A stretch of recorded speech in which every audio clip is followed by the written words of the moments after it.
अजीज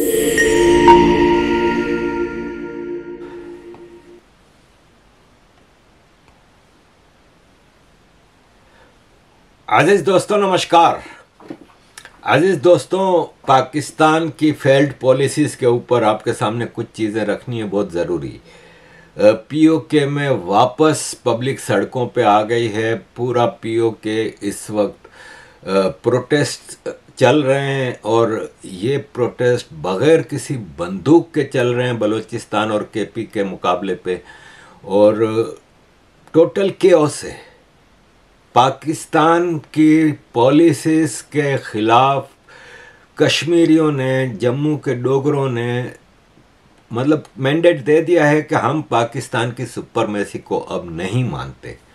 और सिचुएशन ये है कि एक छोटे से इशू पे मामला वापस ख़राब हुए कि फर्स्ट ईयर के अभी जो एग्ज़ाम के रिज़ल्ट आए उसमें भिंबर के स्टूडेंट्स ने मीरपुर चौक बंद कर दिया और धरना दे दिया जब तक मुतालबात नहीं माने जाते। और फिर मुज़ाकराती कमेटी आई, एक नेगोशिएशन शुरू हुए डिप्टी कमिश्नर भिंबर से, और सोमवार तक का टाइम दिया है लोगों ने। लेकिन ये जो प्रोटेस्ट शुरू हुए एक छोटे से इशू पे, वो जन जी जिसको कहते हैं, जनरेशन जी, जिसका नाम लिया जाता है बार बार के नेपाल में, श्रीलंका में, बांग्लादेश में, इधर उधर ये लोगों ने गवर्नमेंट चेंज कर दी। पाकिस्तान में ये चीज़ें मैं वापस कहूँगा कि नामुमकिन है, क्योंकि पाकिस्तान में एक मुर्दार कौम रहती है। लेकिन पीओके के लोग अब उठ खड़े हुए हैं। एक छोटे से इशू से मामला शुरू हुए सिलेबस और एग्ज़ाम रिज़ल्ट्स पे, और मुज़फ़्फ़राबाद से मीरपुर, भिंबर, हर जगह अब केओस की सिचुएशन आ गई है। Economics of exploitation, politics of neglect, sociology of suppression, ये कश्मीरी कहते हैं हमारे साथ हो रहा है। और ये है कि कहीं फ़ीस के मामले को लेके, कहीं महंगाई को लेके, कहीं जॉबलेसनेस को लेके, कहीं इंफ्रास्ट्रक्चर डेवलपमेंट नहीं हो रहा, कहीं गवर्नेंस नहीं है, क्योंकि गवर्नेंस तो वहाँ पे इस्लामाबाद से सिविल ब्यूरोक्रेसी चलाती है। और कश्मीरी साफ कह रहे हैं कि इसमें कोई बैरूनी हाथ नहीं है, जो पाकिस्तान फ़ौरन हर चीज़ कह देता है ना कि बैरूनी हाथ है।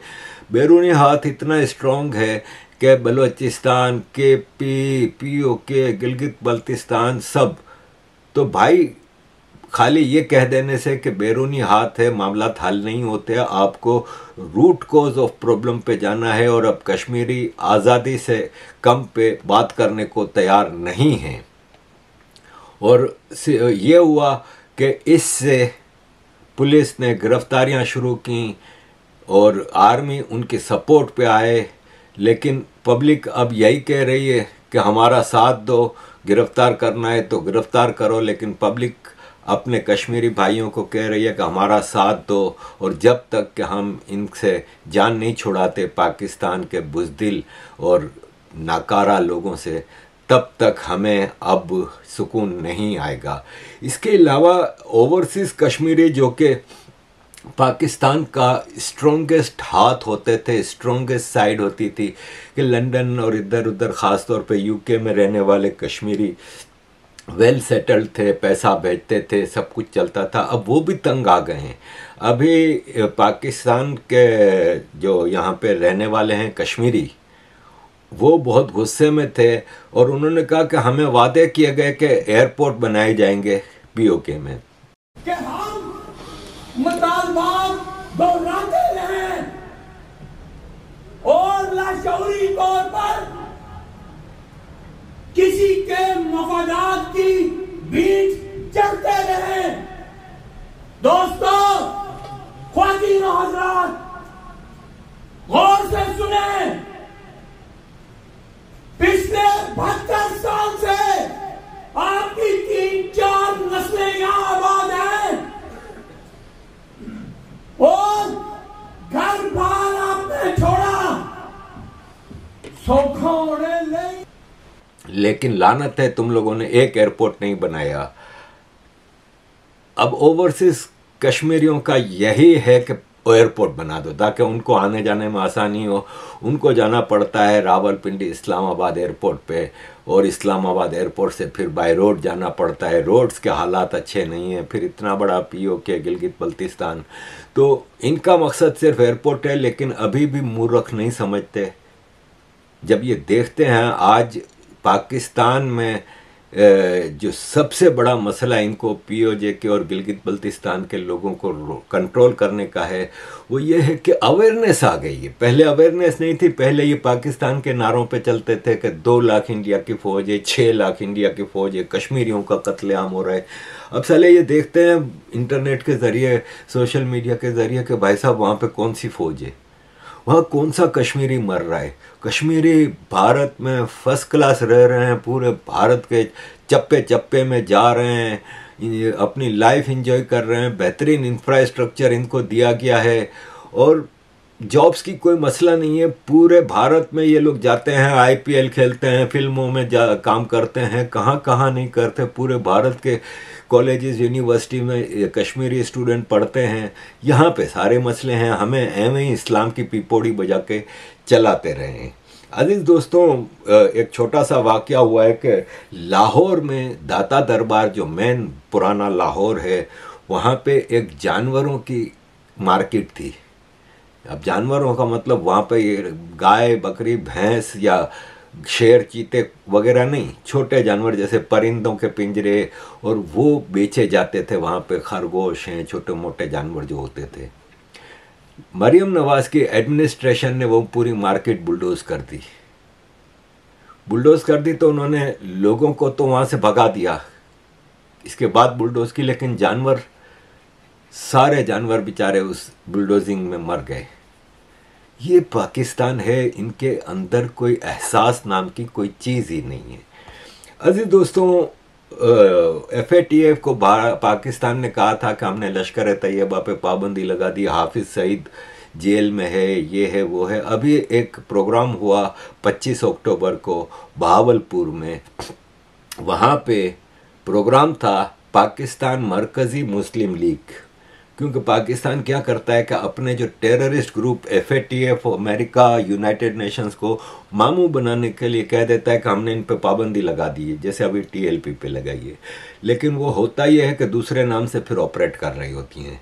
तो पाकिस्तान मरकज़ी मुस्लिम लीग ने के लीडर बात कर रहे थे उस प्रोग्राम में, तो उन्होंने बताया कि एक्चुअली हम लश्कर तैयबा हैं और हमें हाफिज सईद ही चला रहे हैं, वही हमारे लीडर हैं, और उन्हीं की हिदायत की रोशनी में हम अपने सारे काम कर रहे हैं। और खास तौर पर आज हम बहावलपुर में हैं, तो बहावलपुर की टीम ने अल्लाह के फजल करम से एक मिसाली काम किया, और हर जगह हासिलपुर से लेकर झांगड़ा तक, तो सभी के सब ने, तमाम शोबों ने, हर वर्कर ने, हर दर्द दिल रखने वाले बंदे ने इसमें काम किया है। और मैं ये समझता हूं कि इस सारे काम का सेहरा उस शख्सियत के सर है कि जिन्होंने अपने इन बेटों की तरबियत की, इस काम पर लगाया, और फिर इस पूरे काम पर मुसलसल निगरानी भी करते रहे, पूछते भी रहे फला इलाके के अंदर क्या काम हो रहा है, फला शराबज़दा इलाका कितना मुतासिर है। मेरी मुराद अमीर मोहतरम प्रोफेसर हाफिज मोहम्मद सईद हफिज़हुल्लाह ताला अपनी असीरी के बावजूद पाकिस्तान के लोगों का मसीहा बन के अल्लाह के फजल करम से उन्होंने इस टीम को खड़ा किया, इस जमात को हुक्म दिया कि हमने इंशाअल्लाह अपने मुल्क को संभालना है, ये मुल्क हमारा है, इसकी हिफाजत भी करनी है, इस पे डूबे हुए लोगों का सहारा भी बनना है। तो इंशाअल्लाह हमारा अज़म ये है, पाकिस्तान मरकज़ी मुस्लिम लीग का ये आज़म है, जनूबी पंजाब के भाइयों का, बहावलपुर के भाइयों का इंशाअल्लाह ये आज़म है कि आखिरी सैलाब से मुतासिरा भाई की बहाली तक इंशाअल्लाह हम अपने इस काम को जारी रखेंगे। तो आप इसके लिए तैयार हैं इंशाअल्लाह। हमने इस मदद को जारी रखना है, और अल्लाह तबारक व तआला ने बहुत निखार पैदा किया इस काम के अंदर कि जो लोग बड़े बड़े दावे करते थे, जो लोग बड़ी बड़ी गाड़ियों में आते थे, जो बड़े बड़े कामों में आपके पास आते थे, उन्होंने क्या किरदार अदा किया और खिदमत की सियासत कायद ने हमें दिया था, कायद तहरीक ने दिया था, और अमीर जमात ने, अमीर मोहतरम ने नारा दिया था कि हमारी सियासत खिदमत इंसानियत, इंशाअल्लाह उसकी तकमील करते हुए अल्लाह के फज़ल व करम से ये रज़ाकार, ये पीरी जैक्टों वाले इंशाअल्लाह आगे से आगे बढ़ते चले जाएंगे। तो ये नोटिस लेना होगा इंटरनेशनल कम्युनिटी, ख़ास तौर पे भारत को और FATF को। देखें, भारत को इन चीज़ों को बड़ा मतलब बहुत ही एक्सट्रीम पे जाके काम करना होता है। आपको FATF, United Nations, United states में भर भर के इन्फॉर्मेशन देनी है। जब हमारे जैसे 2% के यूट्यूबर के पास इतनी चीज़ें होती हैं तो भारत के पास कितना कुछ होगा। ये बाकायदा वायोलेशन है FATF और उसके, और पाकिस्तान को FATF की ब्लैक लिस्ट में डाला जाना चाहिए। ये प्रूफ्स हैं। इसके अलावा ये 30 अक्टूबर को एक प्रोग्राम हुआ बस्ती अली दी गोट खैरपुर तामी वाली। उसमें लश्कर तैयबा का कमांडर सैफुल्ला सैफ, हाफिज सईद का ख़ास आदमी, राइट हैंड मैन, बाकायदा मतलब बता रहा है पब्लिक को कि ईस्ट पाकिस्तान, अब उसको बांग्लादेश नहीं कहते, कि जितने टेररिस्ट और मुल्ले और सारे हैं वो उसको ईस्ट पाकिस्तान कहते हैं, कि ईस्ट पाकिस्तान से ऑपरेट कर रहे हैं हम। लश्कर तैयबा ईस्ट पाकिस्तान यानी बांग्लादेश से ऑपरेट कर रही है और भारत को ईस्ट की साइड से हम टेररिज्म कर रहे हैं, इन्फिल्ट्रेशन कर रहे हैं, और ओपनली जिहाद के लिए रिक्रूटमेंट का ऐलान किया और पब्लिक को कहा कि आप ज्वाइन करें जिहाद के लिए, हम आपको ईस्ट पाकिस्तान भेजेंगे। किया था कि तुमने खड़े होने हैं, लेकिन खड़े ना हो सके। अल्लाह की कसम, आज ये पाकिस्तान अल्लाह की नेमत है जिसके अंदर आज इस पाकिस्तान ने अपना रोल अदा करना शुरू किया है। अल्लाह इसको इस्तिकामत के साथ खड़ा करे। अगर तुमने किताब और सुन्नत को पढ़ के तुम जिहाद के ऊपर खड़े हुए, किताब और सुन्नत का, कुरान का 8 सिपारे जिहाद के ऊपर हैं, तुमने अगर इसको इत्तेहाद, ईमान, जिहाद फी सबिलिल्लाह फौज का माटो बनाया है, अगर तुमने जिहाद का सबक पढ़ा है, 10 मई की रात को जब तुम मैदान के अंदर उतरे हो, अल्लाह रब्बुल आलमीन ने दुनिया के अंदर तुम्हें सुपर ताकत बना दिया है। अगर जिहाद को छोड़ोगे, किताब और सुन्नत को छोड़ोगे, फिर इंडिया तुम्हारे ऊपर चढ़ा हुआ था, अमेरिका उसके साथ था, ये सब कुछ था। आज वो सारे बैठ गए हैं। आज अल्लाह रब्बुल आलमीन ने दुनिया के अंदर तुम्हें खड़ा कर दिया है। तुम 2 जुमले कहते हो, तुम कश्मीर की बात करते हो, हिंदुस्तान के 200 चैनल चीखना शुरू हो जाते हैं। अल्लामा इब्तिसाम अली ज़हीर बांग्लादेश के अंदर गए हैं, जब उन्होंने कश्मीर की बात की है, वो बसती बंगाल जो हमसे छीना गया था, तुमने ये कहा था कि हमने नजरिया पाकिस्तान को खलीजे बंगाल के अंदर डबो दिया है, ये इंदिरा गांधी ने कहा था। आज अल्लाह के फजल से वो शेर का बेटा खतीब इब्ने खतीब अल्लामा इब्तिसाम अली ज़हीर आज बांग्लादेश के अंदर अपने बाप की तरह, शेर की तरह भाड़ रहा है। वो कश्मीर की बात कर रहा है, वो फलस्तीन की बात कर रहा है। हिंदुस्तान को उसका पेशाब खुश्क हुआ पड़ा है। वो कहते हैं हाफिज सईद का राइट हैंड बांग्लादेश के अंदर आ गया है, अब बांग्लादेश के अंदर से वो हिंदुस्तान के अंदर आएंगे। वो हम कहते हैं हम पूरी दुनिया के अंदर मजलूम मुसलमानों की आवाज बनेंगे, हम फलस्तीन की आवाज बने हैं। आज अल्लाह रब्बुल आलमीन ने गजा के अंदर अमन करवाया है, तो वहां पे 4 इस्लामी मुल्कों की अफवाज फलस्तीन के अंदर जा रही है, जिसकी सरबराही पाकिस्तान करेगा और इंशाअल्लाह किबला अव्वल बैतुल मक़दस को आजाद करवाएंगे और आजाद फिजाओं में सांस लेंगे। अगर इस मुल्क के अंदर भी आप चाहते हैं ये किताब और सुन्नत का मुल्क बने, ये सहाबा के मानने वालों का मुल्क बने, ये खत्म नबूवत के पहरेदारों का मुल्क बने, फिर हमें निजाम के अंदर भी तब्दीली लानी होगी। फिर हमें ये तालीम का निजाम हो, अपनी औलाद की तरबियत का निजाम हो, मुल्क का निजाम हो, मईशत का निजाम हो। और जिस तरीके से आप इमाम खड़ा करते हैं, इमाम आप वो खड़ा करते हैं जो पाक-बाज़ हो, जो सही हो। आपने 15 मिनट की नमाज पढ़नी है, एक इबादत करनी है, आप किसी मशकूक अफराद को आप इमाम के मुसल्ले के ऊपर नहीं खड़ेंगे। 15 मिनट की इमामत के लिए अगर आपकी नमाज किसी आम बंदे के पीछे नहीं होती, जो इस तरह का आदमी हो, जिसके ऊपर इल्जामात हो, जो करप्शन से आलूदा हो, जो इंतकाम की बू से मारा हो, जो किताब और सुन्नत से नावाकिफ हो, अगर उसकी इमामत आप 10 बंदे की मस्जिद में नहीं दे सकते, तो पूरा मुल्क जो ला इलाहा इल्लल्लाह मुहम्मद रसूलुल्लाह की बुनियाद के ऊपर बना हुआ है, उस मुल्क की इमामत और उसकी असम्बलियां अगर हम चोरों के, डकैतों के, इंतकाम करने वालों के, बदमाशों के, शराबियों के हवाले करते रहेंगे, फिर याद रखें, फिर ये कवानीन बनाते हैं, फिर ये खत्म नबूवत के ऊपर डाके डालते हैं, ये असहाबाए रसूल, सहाबाए कराम के ऊपर, ये उनकी सीरत के ऊपर बोलते हैं और उनके ऊपर कलाम करते हैं। फिर ये सारी चीजें आपके सामने आती हैं और फिर ये फिरकावारियत बढ़ती है, फिर मुल्क में लड़ाइयां बढ़ती हैं। अगर आप चाहते हैं, मैं चाहता हूं, पाकिस्तान के लोग ये चाहते हैं ये किताब और सुन्नत का मुल्क बने, फिर हमने सियासत के अंदर भी, मईशत के अंदर भी, तालीम के अंदर भी, मस्जिद में भी, मस्जिद से बाहर भी निजामों को बदलने के लिए हमें जद्दोजहद करना होगी, हमें एक तहरीक पैदा करनी होगी। हमारे नौजवान इस तहरीक के अंदर खड़े होंगे कि हम इस मुल्क के अंदर इंशाअल्लाह किताब और सुन्नत का निजाम लेके आएंगे। इस असेंबली के अंदर सुप्रीम लॉ जो आइन के अंदर लिखा हुआ है कि पाकिस्तान का सुप्रीम लॉ किताब और सुन्नत होगा। जब सुप्रीम लॉ किताब और सुन्नत होगा फिर फिरकावारियत खत्म हो जाएगी, फिर आपस की लड़ाइयां खत्म हो जाएंगी, फिर अखुवत की सियासत जन्म लेगी, फिर भाईचारे की सियासत जन्म लेगी, फिर ईमानदार लोग आएंगे, अखुवत की, अमानत की, दयानत की, सदाकत की सियासत आएगी। फिर इस मुल्क के अंदर ना इस तरह का सूद का काम हो सकेगा, ना ये अमेरिका का गुलाम बनेगा, ना ये इंडिया से डरने वाला मुल्क बनेगा, बल्कि ये जिहाद का मुल्क बनेगा, किताब और सुन्नत का मुल्क बनेगा, ये इस्लाम के नंबरदारों का मुल्क बनेगा। दुनिया भर के अंदर जो मजलूम होगा उसकी आवाज वाला मुल्क बनेगा। अल्लाह ताला हमें सहाबाए कराम से मोहब्बत करने की तौफीक अता फरमाए और हमारे दिलों को अल्लाह ताला किताब और सुन्नत से मुनव्वर कर दे और सहाबा की सीरत को, अल्लाह के नबी की सीरत को अपनाने की तौफीक अता फरमाए। मैं आने वाले तमाम मुअज़्ज़ज़ मेहमानों को, उलमाए कराम को खुशामदीद कहता हूँ। आज के प्रोग्राम के ऊपर मैं भाई नासिर रब्बानी साहब और इंतजामिया के लोग जिन्होंने इस प्रोग्राम के अंदर अखराजात किए हैं, वक्त दिया है, उनका भी तहे दिल से शुक्रिया अदा करता हूँ। और आप इत्मीनान से तशरीफ रखेंगे। एक खतीब इब्ने खतीब जो खानदान ही खतीबों का है, अल्लामा साहब, अल्लामा क़य्यम अलाई ज़हीर साहब, वो भी तशरीफ ला चुके हैं। मेरे भाई रियाज़ुर रहमान साहब वो तशरीफ ला चुके हैं। आप किताब और सुन्नत की बातें समाप्त फरमाएंगे। आज की रात अल्लाह के नाम करें, जितना भी वक्त ये उलमाए कराम आपको दें, ये नेमत समझें, एक एक बात को अपने पल्ले बांध के जाएं। बड़े इन्हमाम के साथ आप तशरीफ फरमा है। अल्लाह ताला आपको इस्तकामत अता फरमाए और आपके एक एक गुजरे हुए लम्हे जो यहाँ पे गुजर रहे हैं।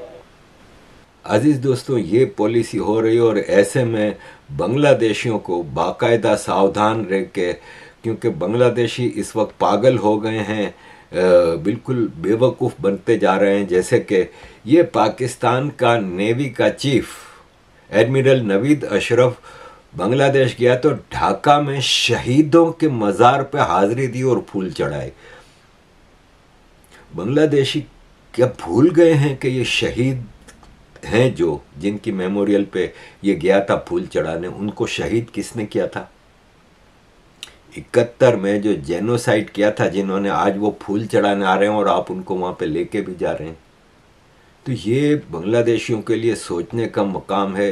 ये बांग्लादेशी नहीं थे 71 में, ये इनकी शक्लें नहीं थीं, मूछें गायब, दाढ़ी बना फैला के, ये इस्लामिक टच तो इनको दी गई है ना, तो ये भूले नहीं।